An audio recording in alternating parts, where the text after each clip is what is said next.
저는 서울에서 태어나고 자란 평범한 직장인이었어요. 대학을 졸업하고 작은 회사에서 사무직으로 일하고 있었죠. 특별할 것 없는 일상이었지만 나름대로 만족하며 살았어요. 그런 제가 그분을 만난 건 회사 근처 카페에서였어요. 아, 죄송해요. 문을 열고 들어가다가 나오시는 분과 부딪혔거든요. 제 커피가 쏟아져서 그분 셔츠에 묻었어요. 얼굴이 빨개져서 계속 사과했어요. 괜찮아요. 정말 괜찮아요. 그분이 당황하는 제 모습을 보며 따뜻하게 웃어주셨어요. 눈이 참 선해 보였어요. 시골에서 올라오셨다고 하시더라고요. 말투도 정겹고 성실해 보였어요. 그날 이후로 자주 그 카페에서 마주쳤어요. 우연인지 아닌지 모르겠지만요. 한 달 후에 그분이 용기를 내서 커피 한 잔 하자고 하셨어요. 수줍게 웃으며 고개를 끄덕였을 때 가슴이 두근거렸어요. 데이트는 정말 소박했어요. 한강을 걸으며 이야기하고 영화를 보고 작은 식당에서 밥을 먹었어요.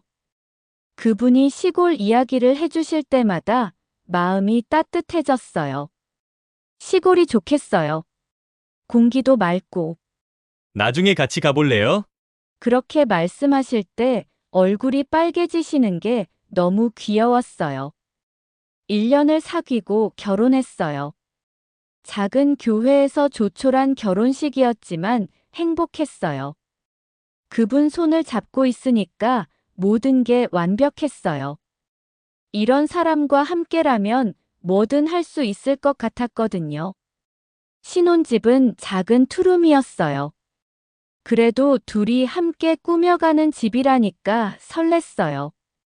여보, 우리 정말 행복하죠? 응, 나도 그래. 남편 어깨에 기대며 말했을 때가 가장 행복했어요. 하지만 시어머니는 달랐어요. 처음 인사드릴 때부터 느꼈거든요. 뭔가 차가운 시선을.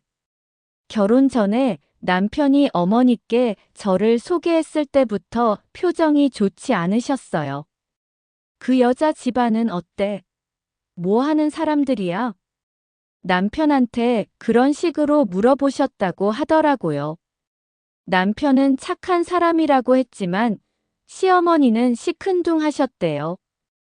결혼식 날에도 시어머니는 차갑게 웃으셨어요. 제가 인사를 드려도 마지못해 고개만 끄덕이셨고요. 첫날이니까 어색하실 거야. 그때는 그렇게 생각했어요. 신혼여행에서 돌아와서 시댁에 인사를 갔어요. 정성스럽게 선물도 준비했고요. 좋은 며느리가 되고 싶었거든요. 어머니, 안녕하세요. 밝게 인사를 드렸어요. 그런데 시어머니 표정이 딱딱했어요. 그래, 왔구나. 짧은 대답뿐이었어요. 마음이 순간 무거워졌어요. 어머니, 선물도 준비했어요. 그런 거 안 해도 되는데. 차가운 목소리였어요. 가슴이 답답해졌어요. 남편 옷소매를 살짝 잡아당겼어요. 집으로 돌아오는 길에 조용히 물어봤어요. 여보, 어머니가 저를 좋아하지 않으시는 것 같아요. 무슨 소리야? 그냥 낯을 가리시는 거야. 남편은 그렇게 말했지만 저는 알았어요. 시어머니가 저를 어떻게 생각하시는지. 그래도 결혼 초기 몇 달은 괜찮았어요. 시댁에 자주 가지 않았으니까요. 남편과 단둘이 지내는 시간이 행복했어요. 저는 남편을 위해 최선을 다했어요. 맛있는 음식도 해주고 집안일도 다 알아서 했어요. 남편이 힘들어할 때는 묵묵히 곁에 있어줬고요. 고마워. 당신 만나서 정말 행복해. 나도 당신 만나서 행복해요. 그런 대화를 나누며 웃었던 날들이 그리워요. 그때는 정말 순수했거든요. 서로만 있으면 모든 게 해결될 줄 알았어요. 하지만 시어머니는 점점 달라지고 계셨어요. 아니, 처음부터 그러셨던 걸 제가 모른 척 했던 건지도 모르겠어요. 나중에 알게 된 건데, 시어머니는 제가 내 아들을 뺏어간 여자라고 생각하고 계셨어요. 결혼하는 순간부터 그런 마음을 품고 계셨던 거죠. 행복했던 시작이었지만 이미 폭풍전야였어요. 저는 그냥 눈을 감고 있었을 뿐이었거든요. 좋은 며느리가 되면 시어머니 마음도 열릴 줄 알았으니까요. 결혼한 지 1년이 지나고 저에게 큰 기쁨이 찾아왔어요. 아기가 생긴 거예요. 입덧을 하면서도 행복했어요. 남편도 정말 기뻐했고요. 시어머니께도 조심스럽게 소식을 전했어요. 어머니, 좋은 소식이 있어요. 무슨 소식? 아기가 생겼어요. 순간 시어머니 얼굴이 복잡해졌어요. 기쁜 것 같기도 하고, 뭔가 불편해 하시는 것 같기도 하고, 그래. 그렇구나. 그게 전부였어요. 축하 인사도 없었어요. 임신 기간 내내 시어머니는 더욱 차가워지셨어요. 입덧으로 힘들어하는 저를 보시면서도 따뜻한 말 한마디 없으셨고요. 오히려 남편에게 이상한 말씀을 하기 시작하셨어요. 너 요즘 많이 변했다. 뭐가요? 어머니? 예전엔 어머니가 제일이었는데, 이제는 그 여자만 생각하는구나. 남편이 집에 와서 제게 털어놓는 얘기였어요. 처음엔 그냥 넘어갔어요. 하지만 시어머니 말씀은 점점 심해졌어요. 저 여자는 내 돈만 바라는 사람이다. 어머니, 무슨 말씀이에요? 보면 안다. 임신하자마자 태도가 확 변했잖아. 말도 안 되는 소리였어요.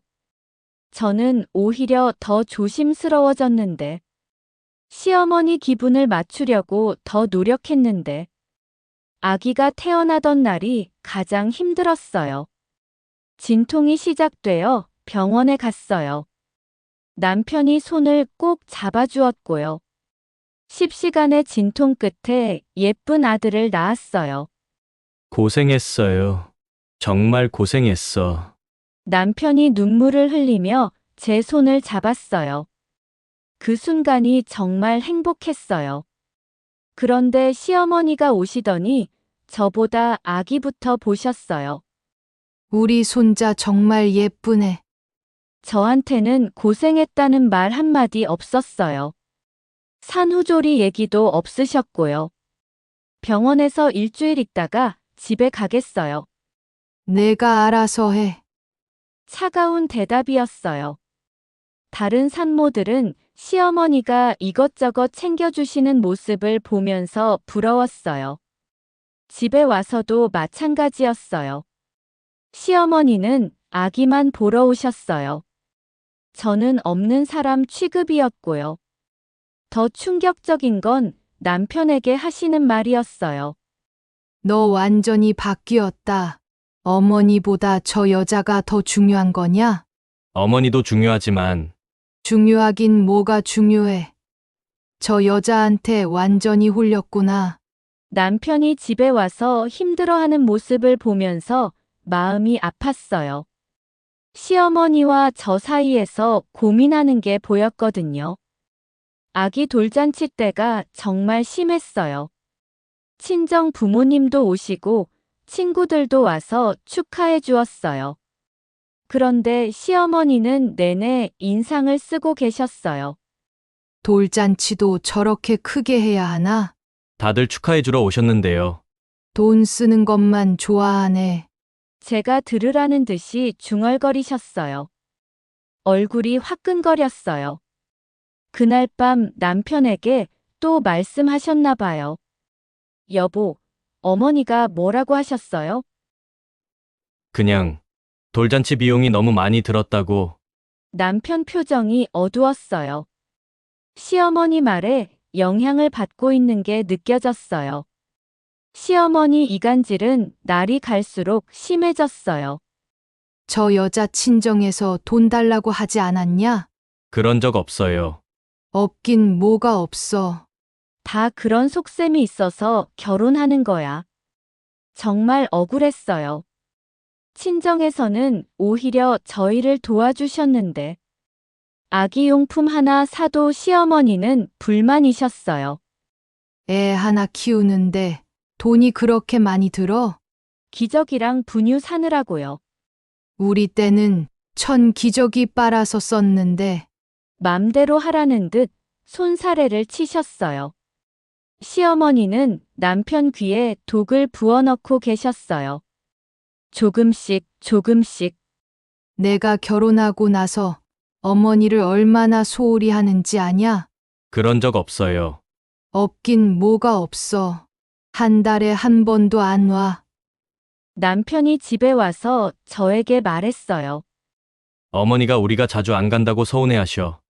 아기가 어려서 자주 못 가는 거잖아요. 그래도 어머니 마음을 이해해줘. 남편이 점점 시어머니 편을 들기 시작했어요.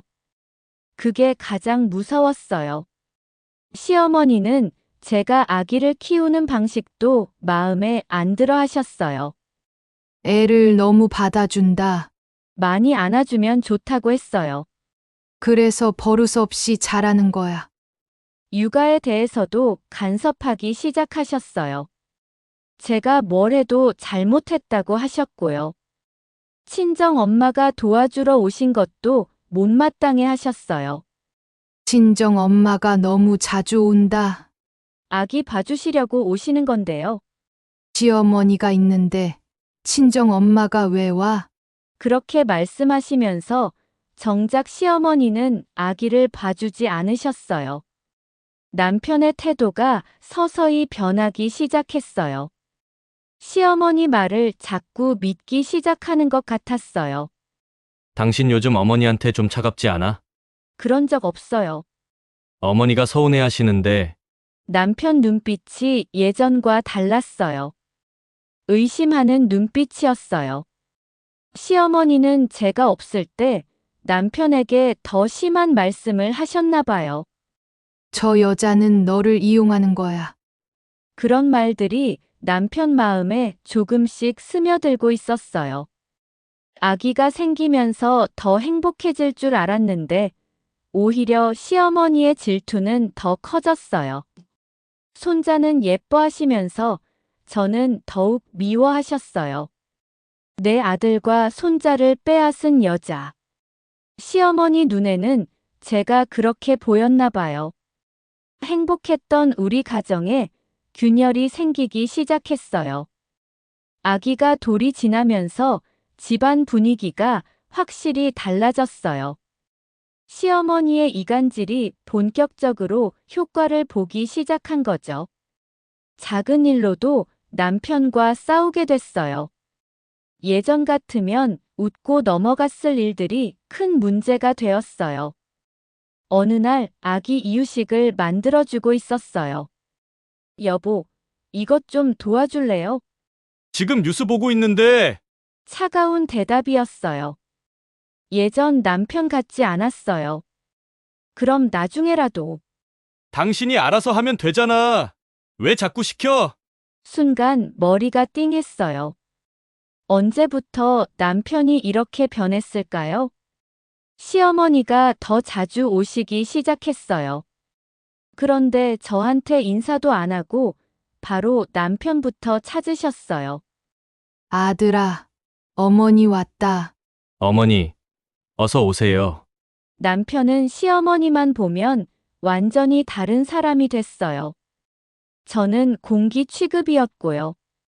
시어머니는 제가 듣는 앞에서도 거침없이 말씀하셨어요. 아들아, 요즘 많이 힘들어 보인다. 괜찮아요. 괜찮긴 뭐가 괜찮아. 결혼하고 나서 확 늙었어. 제 탓이라는 뜻이었어요. 가슴이 답답했어요. 그날 밤 남편이 말했어요. 당신 때문에 어머니가 걱정하신다. 제가 뭘 잘못했는데요? 어머니를 너무 소홀히 한다고. 저는 항상 예의 지켜서. 예의만으론 안 되지. 진심이 있어야지. 남편 목소리에 짜증이 섞여 있었어요.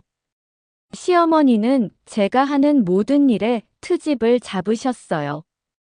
아기 옷을 빨고 있으면 물을 너무 많이 쓴다고 하셨고, 청소를 하면 시끄럽게 왜 이렇게 하냐고 하셨어요.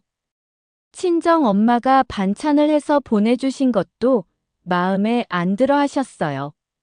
친정 반찬만 먹으면 우리 집 음식은 언제 해? 제가 해드릴게요. 그래야지. 시집 와서 친정만 바라보면 안 되지. 말끝마다 가시가 있었어요. 남편도 점점 시어머니 편을 들기 시작했어요. 어머니 말이 맞는 것 같아. 친정에 너무 의존하지 마. 의존하는 게 아니라 도움받는 거예요. 그게 그거지. 어머니가 서운해 하시는데 대화가 안 됐어요. 남편 마음속에는 이미 시어머니 말이 진실이 되어 있었거든요. 아기가 아플 때가 가장 힘들었어요. 열이 38도까지 올라서 응급실에 갔어요. 남편도 깜짝 놀라서 함께 갔고요. 다행히 감기였어요. 하지만 며칠 밤을 새워가며 아기를 돌봤어요. 시어머니가 문병을 오셨어요. 우리 손자 많이 아팠구나. 아기만 보시더니 저한테는 한마디도 안 하셨어요. 밤새 간병한 저는 없는 사람이었어요. 아들아, 내가 고생이 많다. 제가 고생한 건데 남편이 고생했다고 하시더라고요. 그날 저녁 남편이 말했어요. 어머니가 당신 뒷담화를 들었대. 무슨 뒷담화요? 아파트 아줌마들이 당신이 시어머니를 홀대한다고. 충격이었어요. 그런 말을 한 적도 없는데. 그건 사실이 아니에요. 어머니가 직접 들었다는데 남편이 저를 믿지 않는다는 게 가장 충격이었어요. 시어머니는 친정 쪽도 이간질하기 시작하셨어요. 저 집 며느리가 우리 아들 무시한다더라. 소문이 돌기 시작했어요. 친정 쪽 친척들도 저를 이상하게 보기 시작했고요. 친정 엄마가 걱정되어서 전화하셨어요. 딸아, 시댁에서 무슨 일 있니? 무슨 말씀이에요? 사람들이 내가 시어머니한테 잘못한다고 하던데. 억울했어요. 오히려 제가 당하고 있는데. 남편과의 대화는 점점 줄어들었어요. 집에 와도 아기하고만 놀고 저랑은 말도 안 했어요. 오늘 어떻게 지냈어요? 그냥 아기가. 피곤하니까 나중에 얘기해. 차가운 말투였어요. 마음이 얼어붙는 것 같았어요. 시어머니가 남편 직장 동료들에게까지 험담을 하기 시작했다는 걸 나중에 알았어요. 우리 며느리가 너무 이기적이다. 아들만 편하게 해주고 시어머니는 신경도 안 쓴다. 그런 말들이 남편 귀에도 들어갔나 봐요.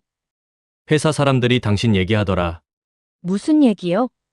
당신이 나만 챙기고 어머니는 소홀히 한다고. 회사 사람들까지 저를 나쁘게 말한다니. 숨을 쉬기가 힘들었어요. 아기를 재우고 혼자 울었어요. 이렇게 될 줄 몰랐거든요. 시어머니의 이간질은 더욱 교묘해졌어요. 제가 있을 때는 말하지 않고 저 없을 때만 남편에게 말씀하셨어요. 내 아내가 나한테 인사도 제대로 안 한다. 어머니한테 관심이 없는 것 같아. 그런 말들이 남편 마음에 쌓여가고 있었어요. 어느 날 정말 작은 일로 크게 싸웠어요. 남편 양말을 빨지 못한 거였어요. 아기가 아파서 병원 갔다 온 날이었는데 양말도 제대로 못 챙겨. 아기가 아파서. 핑계 대지 마. 어머니는 아버지 뒤치다꺼리를 얼마나 잘했는데. 시어머니와 비교하기 시작했어요. 그게 가장 서러웠어요. 밤에 남편이 시어머니께 전화하는 소리를 들었어요. 어머니, 정말 힘들어요. 그런 여자랑 살면 힘들지. 어떻게 해야 할까요? 내가 확실하게 해야지. 무슨 얘기를 하시는 건지 알 것 같아서 무서웠어요. 우리 가정이 서서히 무너져 가고 있었어요. 시어머니의 이간질은 성공하고 있었고, 남편은 점점 저에게서 멀어져 가고 있었어요. 작은 다툼들이 큰 싸움이 되고, 그 싸움들이 쌓여서 우리 사이를 갈라놓고 있었어요. 한때 그렇게 사랑했던 남편이 이제는 낯선 사람 같았어요. 시어머니 말만 믿고 저는 의심하는 남편으로 변해버렸거든요. 그날은 평범한 화요일 아침이었어요.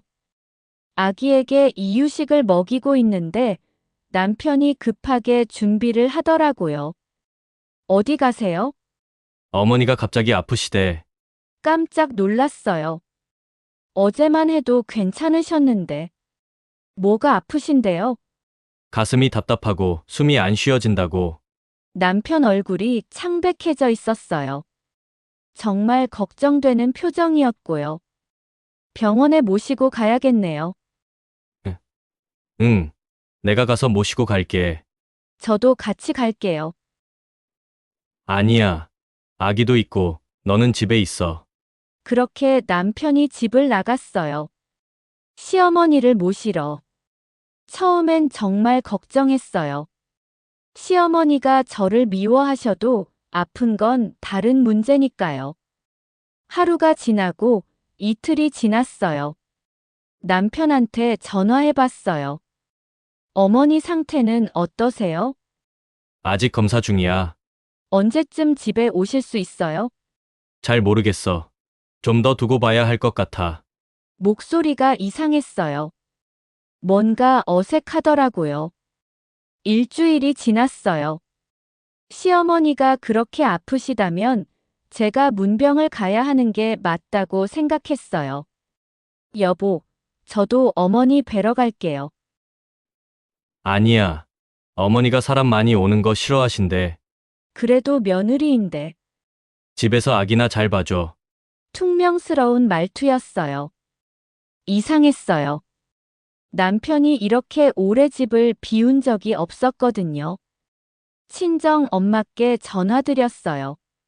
엄마, 시어머니가 아프셔서 남편이 일주일째 안 들어와요. 그래.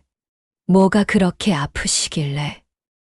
가슴이 답답하시다고. 이상하네. 요즘 시어머니가 동네에서 멀쩡하게 다니는 거 봤는데. 순간 머리가 하얘졌어요.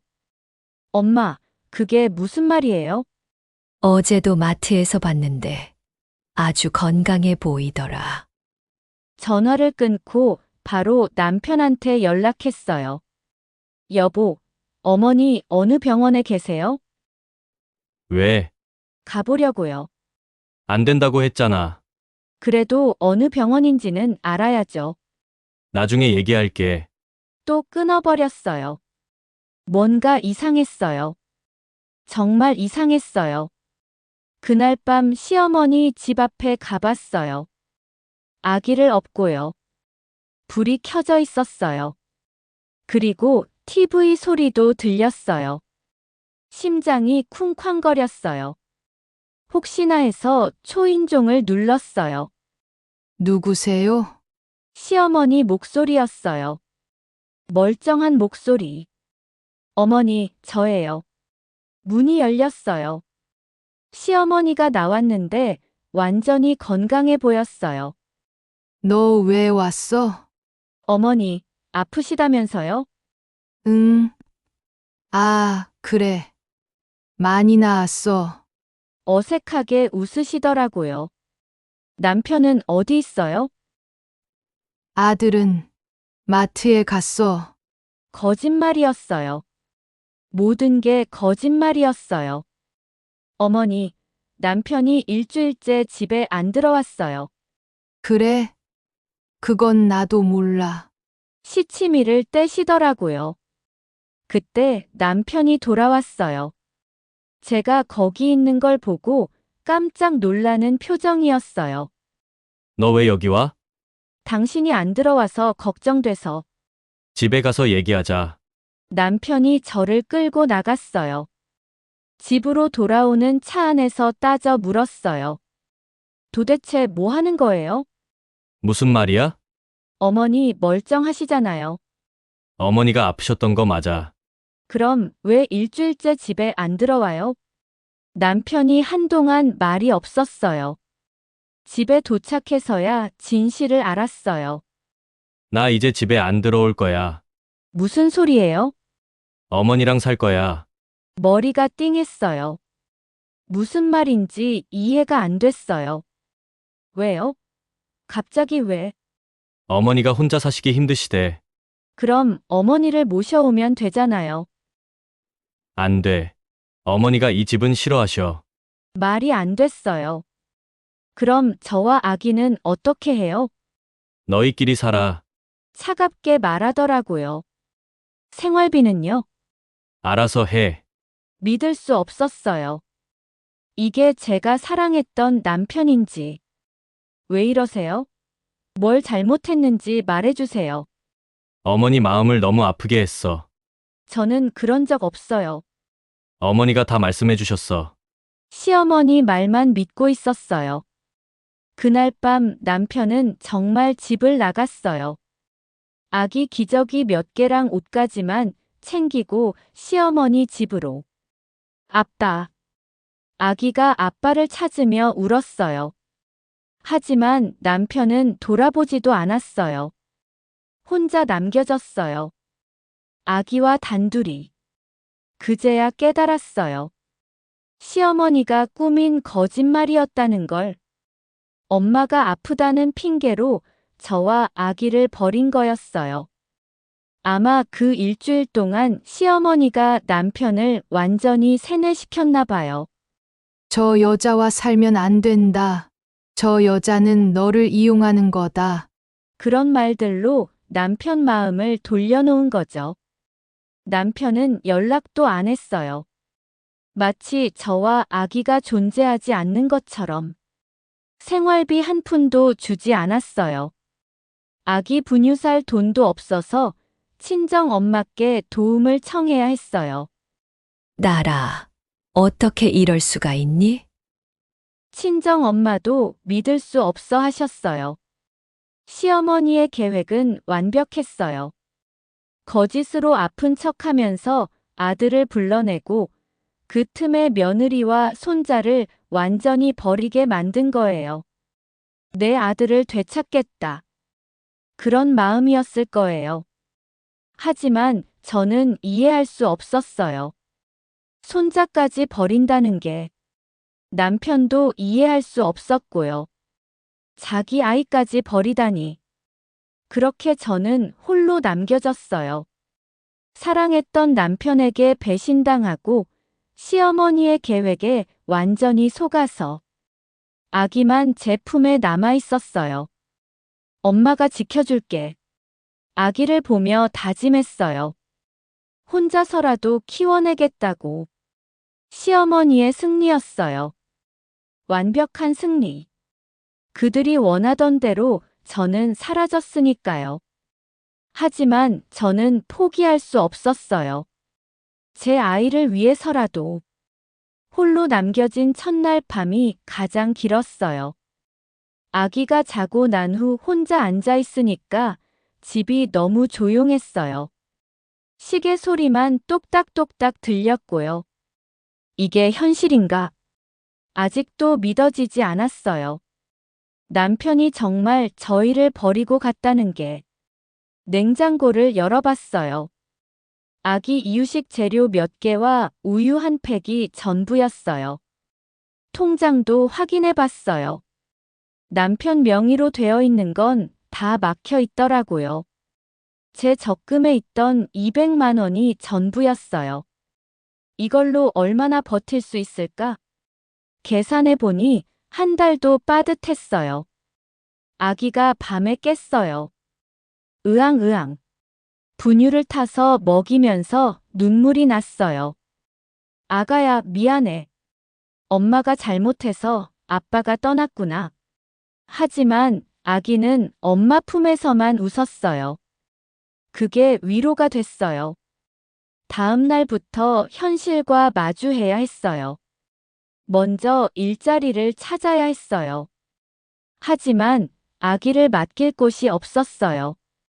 어린이집에 전화해 봤어요. 18개월이면 입소 가능한데 대기가 좀 있어요. 얼마나 기다려야 하나요? 3개월 정도요. 3개월을 어떻게 버티죠? 친정 엄마께 전화드렸어요. 엄마, 저 일해야겠어요. 그래야지. 그런데 아기는 어린이집 대기 중이에요. 우리가 봐줄게. 아기 데리고 와. 아니에요. 엄마 아버지 연세도 있으신데. 괜찮다. 우리 외손자인데. 친정의 따뜻함이 고마웠어요. 하지만 친정에만 의존할 수는 없었어요. 인근 카페와 편의점에 일자리를 알아봤어요. 아이가 있으시면 야간 근무는 힘드실 텐데요. 아침 시간대는 어떠세요? 아침엔 학생들이 많이 와서 따로 구하지 않아요. 번번이 거절당했어요. 결국 재택 근무할 수 있는 일을 찾았어요. 데이터 입력 업무였어요. 시간당 8,000원. 하루에 5시간씩 해도 한 달에 120만 원. 아기 분유값, 기저귀값, 집세까지 생각하면 빠듯했어요. 그래도 시작했어요. 아기가 낮잠 잘 때, 밤에 잘 때 틈틈이 일했어요. 하루 종일 컴퓨터 앞에 앉아 있으니까 눈이 아팠어요. 어깨도 결렸고 손목도 아팠어요. 하지만 멈출 수 없었어요. 아기를 위해서. 한 달이 지나자 몸이 말이 아니었어요. 제대로 못 먹고 못 자고 일만 했거든요. 아기가 아플 때가 가장 힘들었어요. 열이 38도까지 올라서 병원에 갔어요. 감기인데 며칠 보셔야겠어요. 병원비가 5만 원. 그날 데이터 입력 일을 못해서 수입도 없었고요. 병원에서 돌아와 아기를 달래면서 울었어요. 아가야, 엄마가 힘없어서 미안해. 시어머니와 남편에 대한 원망이 치밀어 올랐어요. 아무리 저를 미워해도 아기까지 버릴 수 있나요? 그래도 아기 앞에서만은 웃으려고 했어요. 엄마가 맛있는 거 해줄게. 라면에 계란 하나 넣어서 끓여줬어요. 아기가 맛있게 먹는 모습을 보면 힘이 났어요. 2개월째 되는 날이었어요. 집세를 내지 못할 위기에 처했어요. 집주인이 전화했어요. 이번 달 월세 언제 주실 거예요? 죄송해요. 일주일만 더 기다려주시면. 다음 달부터는 정확한 날짜에 주세요. 간신히 연장을 받았어요. 그날 밤 친정 엄마가 반찬을 해서 오셨어요. 나라, 너무 말랐다. 괜찮아요. 괜찮긴 뭐가 괜찮아. 이러다 쓰러지겠어. 엄마가 제 손을 잡으시더니 눈물을 흘리셨어요. 우리 딸이 왜 이런 고생을 해야 하니? 저도 참았던 눈물이 쏟아졌어요. 엄마, 저 정말 잘못한 게 없어요. 알아. 엄마가 다 알아. 그날 밤 엄마가 20만 원을 놓고 가셨어요. 미안하면서도 고마웠어요. 3개월째 되던 어느 날이었어요. 아기가 처음으로 엄마라고 불렀어요. 엄마, 엄마! 그 순간 모든 피로가 날아갔어요. 그래, 아가야. 엄마야. 아기를 꼭 안으면서 다짐했어요. 내가 이 아이의 엄마이자 아빠가 되어야겠다. 혼자서도 잘 키워내겠다고. 그때부터는 조금씩 달라졌어요. 아기를 어린이집에 보낼 수 있게 됐고, 정규직 일자리도 구했어요. 작은 사무실에서 일하는 건데, 사장님이 좋은 분이었어요. 아이 있으면 힘드실 텐데 화이팅 하세요. 따뜻한 말씀을 해주셨어요. 월급은 200만 원. 많지는 않았지만 안정적이었어요. 아기도 어린이집을 좋아했어요. 엄마, 친구들이랑 놀았어요. 그래. 재밌었어. 네. 아기의 밝은 웃음이 제 힘이 됐어요. 6개월이 지나자 생활이 안정됐어요. 여전히 빠듯했지만 굶지는 않았어요. 남편은 여전히 연락이 없었어요. 시어머니도 마찬가지였고요. 아기가 아빠를 찾을 때가 가장 마음 아팠어요. 아빠, 어디 갔어요? 아빠는 할머니랑 있어. 언제 와요? 잘 모르겠어. 거짓말은 할 수 없었어요. 그래도 아기는 엄마만으로도 충분히 행복해했어요. 저 역시 아기만 있으면 행복했어요. 힘들었지만 보람 있는 나날이었어요. 눈물로 시작된 홀로서기였지만 아기와 함께라면 뭐든 할 수 있다는 자신감이 생겼어요. 아무도 저희를 도와주지 않았지만 저희끼리도 충분히 행복할 수 있다는 걸 깨달았어요. 아이가 5살이 되던 해였어요. 저는 작은 식당을 차릴 결심을 했어요. 직장 생활 3년 동안 모은 돈이 500만 원. 턱없이 부족했지만 시작해야겠다고 생각했어요. 엄마, 우리 식당 할 거야? 응. 엄마가 맛있는 음식 해줄게. 아이가 신나게 박수쳤어요. 보증금 300만 원짜리 작은 가게를 얻었어요. 15평도 안 되는 허름한 곳이었어요. 직접 테이블을 닦고 의자를 정리했어요. 아이도 옆에서 도와줬고요. 엄마, 여기 예쁘다. 그래. 우리 집이야. 정말 우리만의 공간이 생긴 거였어요. 메뉴는 단순하게 했어요. 김치찌개, 된장찌개, 제육볶음. 집에서 해먹던 음식들이었어요. 첫날이 가장 떨렸어요. 문을 열고 기다렸는데 1시간이 지나도 손님이 없었어요. 망한 건 아닐까? 불안했어요. 점심때가 되어서야 첫 손님이 왔어요. 김치찌개 하나요. 네, 금방 해드릴게요. 떨리는 손으로 음식을 만들었어요. 맛있네요. 집밥 같아. 그 말에 눈물이 날 뻔했어요. 둘째 날, 셋째 날. 조금씩 손님이 늘었어요. 여기 반찬이 정갈해. 사장님이 친절하시네. 칭찬을 들을 때마다 힘이 났어요. 하지만 쉽지 않았어요. 새벽 4시에 일어나서 장을 보고 밤 10시까지 일했어요. 아이는 식당 한 구석에서 숙제하고 그림 그리고 놀았어요. 엄마 힘들어? 아니야. 엄마는 괜찮아. 아이 앞에서는 항상 웃으려고 했어요. 3개월이 지나자 단골 손님들이 생겼어요. 사장님, 오늘도 김치찌개예요. 매일 오시네요. 집에서 해주는 사람이 없어서. 혼자 사시는 할아버지였어요. 저희 사정을 아시는지 따뜻하게 대해주셨어요. 6개월 후에는 점심시간마다 자리가 부족할 정도였어요. 사장님, 자리 없어요? 잠깐만 기다리세요. 바쁘긴 했지만 행복했어요. 1년이 지나자 매출이 안정됐어요. 한 달에 300만 원 정도 남았어요. 전 직장 월급보다 많았어요. 아이도 자랑스러워했어요. 우리 엄마가 제일 요리 잘해. 친구들에게 그런 말을 한다고 선생님이 알려주셨어요. 그런데 이상한 소문을 듣게 됐어요. 단골 할아버지가 조심스럽게 말씀하셨어요. 사장님, 혹시 전 남편이 사업하시나요? 왜요? 동업하다가 망했다는 얘기를 들어서.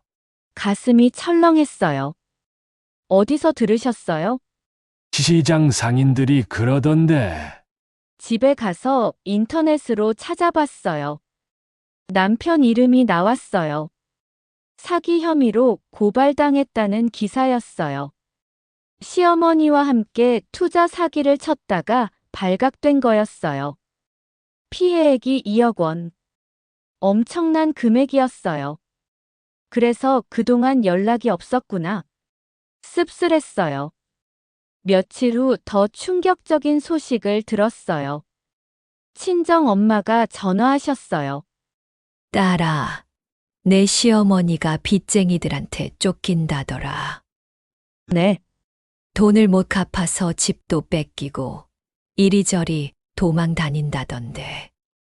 남편과 시어머니가 완전히 몰락한 거였어요. 한편으로는 안 됐지만 한편으로는 시원했어요. 그동안 저를 괴롭혔던 사람들이 인과응보를 받는 거니까요. 2년 차가 되자 식당이 더 번창했어요. 리뷰도 좋았고 손님도 꾸준히 늘었어요. 여기 진짜 맛있어요.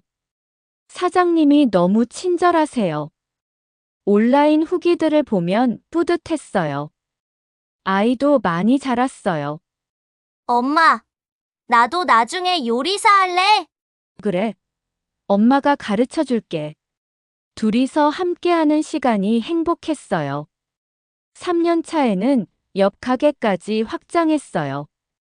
좌석도 2배로 늘리고 직원도 1명 뽑았어요. 사장님, 장사 정말 잘 되네요.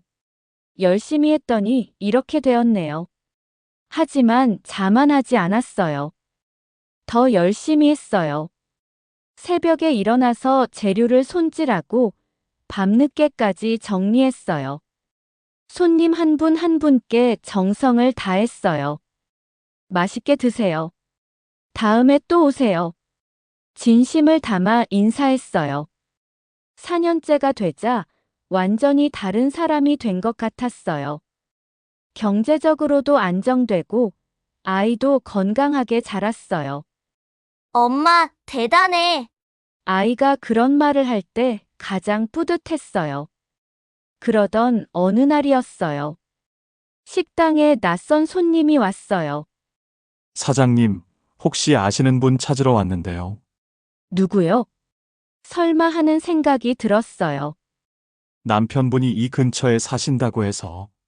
역시 나였어요. 빚쟁이였어요. 저는 이혼했어요. 아, 그래요? 그럼 연락처라도. 모릅니다. 딱 잘라 말했어요. 그 사람이 가고 나서 생각했어요. 남편과 시어머니가 얼마나 막막할지. 저처럼 혼자 남겨졌을 때의 그 절망감을 느끼고 있을 거예요. 하지만 동정하고 싶지 않았어요. 자업자득이니까요. 5년째 되던 해에는 정말 안정적이 됐어요. 매달 500만 원 이상의 수익이 났어요. 아이 학원비, 용돈 다 넉넉하게 줄 수 있었어요. 엄마, 이번 달 용돈 많이 줬네. 열심히 공부한 상이야. 고마워. 엄마. 아이가 저를 자랑스러워하는 게 느껴졌어요. 반면에 남편과 시어머니는 점점 더 어려워지고 있었어요. 소문으로 들려오는 얘기들이 처참했어요. 하지만 저는 이미 그들을 잊고 살았어요. 아이와 단둘이 하지만 누구보다 행복하게 살고 있었거든요. 그날은 평범한 목요일 오후였어요. 점심 장사를 마치고 아이가 학교에서 돌아오길 기다리고 있었어요. 식당 문이 열렸어요. 고개를 들어보니 남편이 서 있었어요. 6년 만에 보는 얼굴이었어요. 처음엔 알아보지 못할 뻔했어요. 너무 초라해져 있었거든요. 살도 많이 빠지고 옷도 남루했어요. 완전히 다른 사람 같았어요. 심장이 쿵쾅거렸어요. 하지만 놀란 티는 내지 않았어요. 어서 오세요. 뭐 드릴까요? 손님 대하듯 담담하게 말했어요. 남편이 당황하는 표정을 지었어요. 나야. 나. 손님이시면 주문해 주세요. 냉정하게 말했어요. 남편이 주위를 둘러봤어요. 깔끔하고 번창한 식당 모습에 놀라는 것 같았어요. 여기 내가 하는 거야? 네. 주문하실 건 없으세요? 잠깐 얘기 좀 하자. 영업시간이에요. 단호하게 거절했어요. 남편이 한 구석 테이블에 앉았어요. 김치찌개 하나. 떨리는 목소리였어요. 음식을 내어드리면서 관찰했어요. 손이 거칠어져 있었고 얼굴에는 근심이 가득했어요.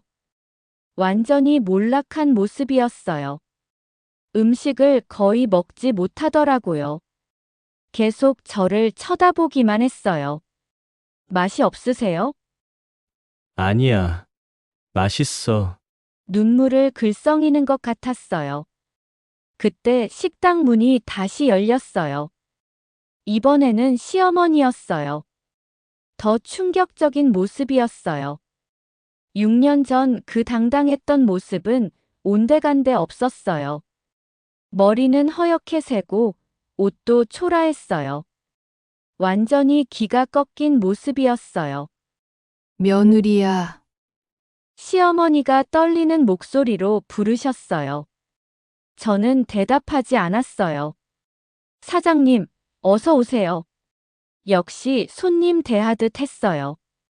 시어머니가 남편 옆에 앉으셨어요. 두 사람 모두 너무 초라해 보였어요. 물 한 잔만. 시어머니가 조심스럽게 말씀하셨어요. 물을 드렸어요. 그것도 차갑게. 두 사람이 웅성웅성 이야기하는 소리가 들렸어요. 어떻게 말하지? 너무 차가워. 당연하지. 우리가 어떻게 했는데. 시어머니의 목소리에 후회가 섞여 있었어요. 30분 정도 지나서 남편이 일어났어요. 미안해. 우리가 너무 잘못했어. 처음으로 사과하는 말이었어요. 하지만 저는 무표정하게 있었어요. 사과해서 될 일이 아니야. 시어머니가 말씀하셨어요. 그래도 가족인데. 가족요? 냉소적으로 웃었어요. 6년 전에 가족 관계는 끝났어요. 두 사람이 할 말을 잃었어요. 돈 좀 빌려줄 수 있어? 남편이 떨리는 목소리로 말했어요. 갈 곳이 없어. 정말 막막한 표정이었어요. 하지만 저는 단호했어요. 은행에 가세요. 은행에서는 안 빌려줘. 그럼 다른 곳으로 가세요. 차갑게 말했어요. 시어머니가 갑자기 큰 소리를 치셨어요. 내가 모셔야 할 의무가 있어. 순간 6년 전 그 모습이 돌아왔어요. 여전히 뻔뻔한 모습에 어이가 없었어요. 의무요? 웃기시네요. 시어머니인데. 시어머니면 며느리를 그렇게 대해도 되나요? 목소리를 높이지 않고 차분하게 말했어요. 그때는.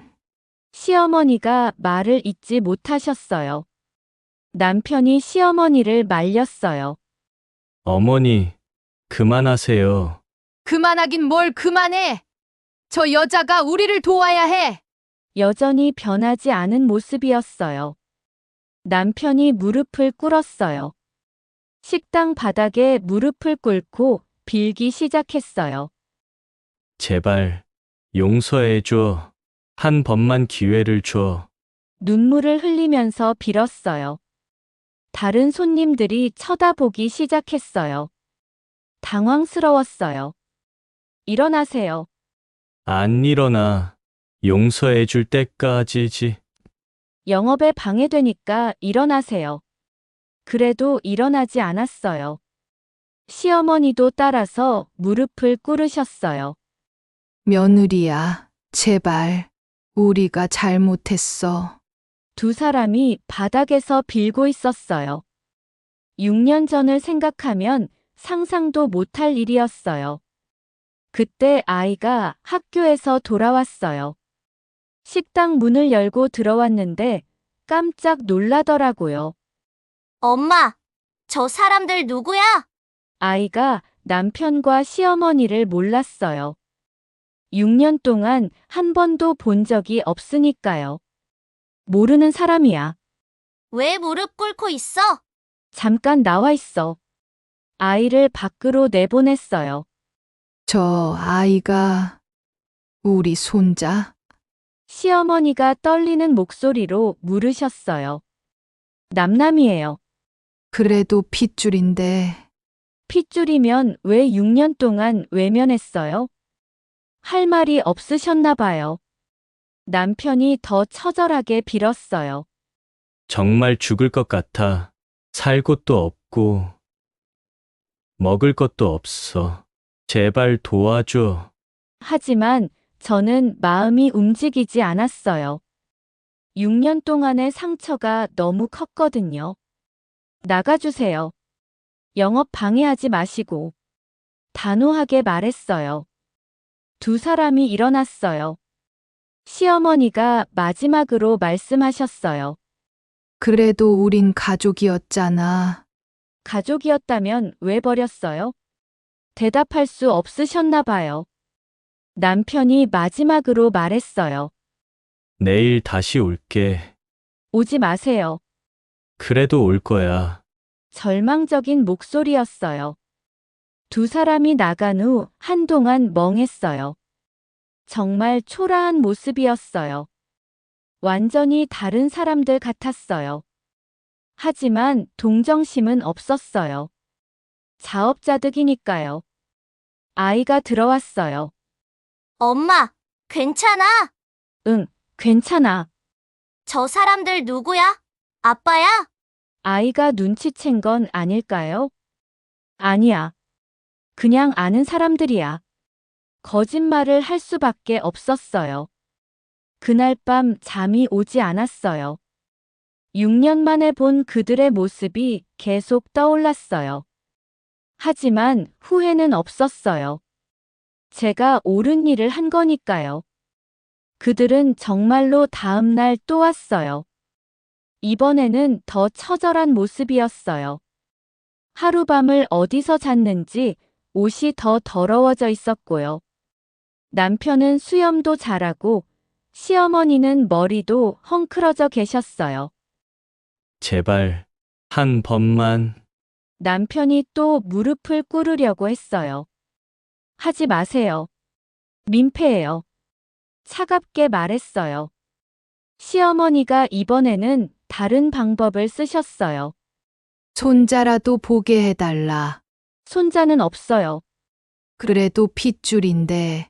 핏줄이면 왜 6년 동안 찾지 않았어요? 할 말이 없으셨나 봐요. 그때 아이가 학교에서 일찍 돌아왔어요. 반일 수업이 있는 날이었거든요. 엄마. 밝게 달려오던 아이가 그들을 보고 멈췄어요. 또 온 거야?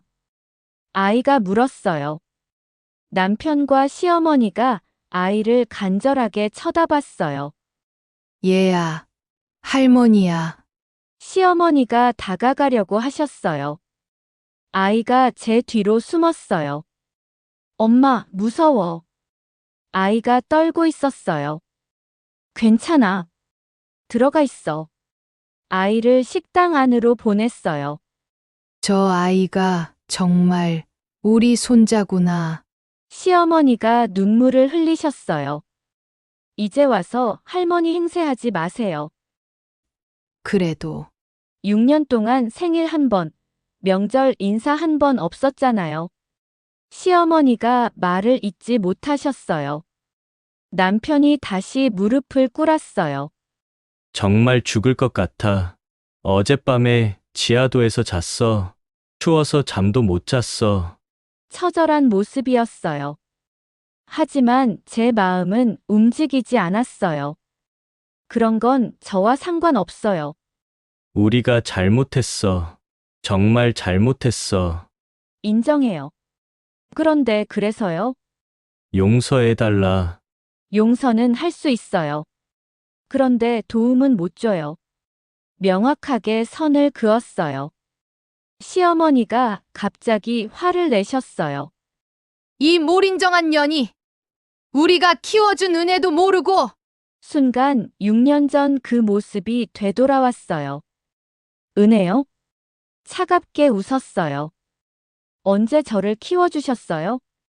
결혼해서 살 집도 우리가 마련해줬잖아. 그 집 전세금 제 친정에서 빌려준 돈이에요. 그래도 아기 낳을 때 산후조리 해주셨나요? 시어머니가 말을 못하셨어요. 육아 도움받은 적 있나요? 아이 아플 때 병원비 도움받은 적 있나요? 하나하나 따져 물었어요. 오히려 방해만 하셨잖아요. 이간질만 하셨잖아요. 시어머니가 할 말을 잃으셨어요. 남편이 더 처절하게 매달렸어요. 그래도 한때는 사랑했잖아. 그 사랑이 뭐가 됐어요? 나를 버리고 갔잖아요. 아이까지 버리고 갔잖아요. 남편이 고개를 들지 못했어요. 정말 미안해. 미안하다고 해서 다 해결되나요? 그럼 어떻게 해야 해? 각자 살아가면 되죠. 담담하게 말했어요. 시어머니가 마지막 카드를 꺼내셨어요. 법적으로 부양 의무가 있어. 이혼하면 시어머니 부양 의무 없어요. 이혼했다고? 6년 전에 했어요. 충격받은 표정이었어요. 언제? 당신들이 저희를 버린 직후예요. 왜 말 안 했어? 왜 말해야 해요? 남편이 더욱 절망했어요. 그럼 정말 끝인 거야? 진작에 끝났어요. 그때 아이가 나왔어요. 엄마, 배고파. 밝은 목소리였어요. 남편과 시어머니가 아이를 보며 눈물을 흘렸어요. 얘야, 아빠야. 남편이 떨리는 목소리로 말했어요. 아이가 저를 올려다봤어요. 엄마, 저 사람이 아빠야? 순간 조용해졌어요. 저는 아이의 손을 잡고 말했어요. 당신은 나의 남편이었지만 나와 내 아이를 버린 순간 가족이 아니었어요. 목소리가 차분했어요. 하지만 단호했어요. 아이와 저는 이제 더 이상 버려지지 않을 거예요. 남편이 처절하게 울었어요. 제발, 한 번만. 기회는 6년 전에 끝났어요. 시어머니도 무릎을 꿇으셨어요. 며느리야. 제발. 시어머니가 아니에요. 남남이에요. 아이가 제 손을 꼭 잡았어요. 엄마, 우리끼리 행복하게 살자. 아이의 말에 눈물이 났어요. 하지만 참았어요. 그래, 우리끼리 행복하게 살자. 환하게 웃었어요.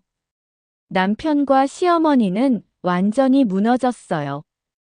바닥에 주저앉아서 처절하게 울었어요.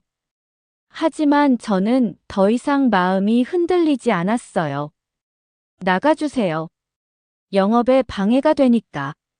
마지막 말이었어요. 두 사람은 비틀거리며 일어났어요.